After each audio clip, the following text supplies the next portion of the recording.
Have you noticed how we avoid the void?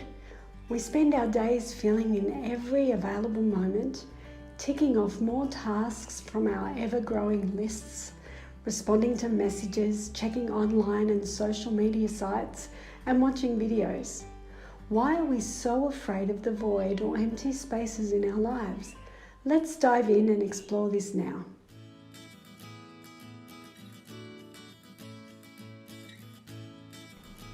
Fearlessness, how to embrace the void.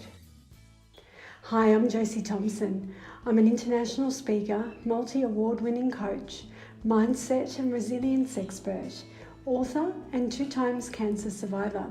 So this month we're exploring why we avoid the void in our lives and what are we so afraid of anyway. What we end up with is a continual busyness which results in constant distraction and avoidance, lack of focus, and ultimately lack of satisfaction with ourselves and with our lives. We run from space between appointments and tasks. We run from silence. We run from solitude, and we even run from stillness.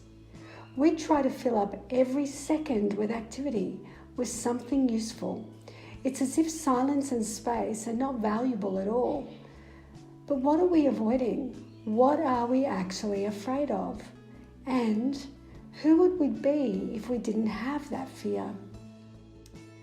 I think we're afraid of silence and stillness and space because it highlights the uncertainty, instability, groundlessness, insecurity, unpredictability that lies within every second of our lives. We're afraid of having to face this uncertainty and instability and of having to feel the fear of it. Without the fear of all the uncertainty that is highlighted by space and empty moments, we become free. I know in my own life when I allow myself to have stillness, solitude, simplicity, silence, and space, it leaves room to face whatever is coming up for me. It gives me a chance to acknowledge and fully feel any feelings that I've been avoiding. It allows me to be much more honest with myself instead of using distraction or busyness to cover up what I don't want to see or feel. As a consequence, I develop greater trust in myself and in life, that the space is not something to be feared, but rather something to be savoured. It's a gift filled with learning and not knowing, and unpredictability and beauty. I invite you to allow a little less busyness and a little more space to be in your day. Take some time between tasks for a few minutes stillness. Sit outside in nature, in silence without technology. When you're in line, driving, eating, walking, exercise, see if you can do these things in silence, without technology, without needing to do something useful. Find the value in these spaces.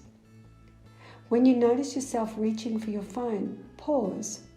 See if you can just be still and savor some quiet or reflective moments. When you feel uncertainty or instability in your life, and here's a hint, it's always there, let yourself feel it. Be present with it without needing to run, judge, or avoid it. When you feel fear, be curious and open-hearted with it. Allow yourself fully to feel it, being friendly with it. Seek to understand it. Your relationship with fear will change if you become friendlier with it.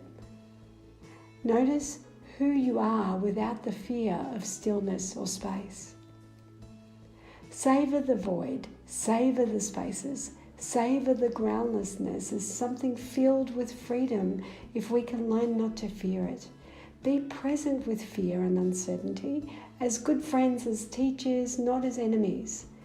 Let your heart be open, tender, raw, and vulnerable. Let your mind embrace the spaciousness of the vast blue ocean of expanded awareness. Let us embrace and enjoy the void together.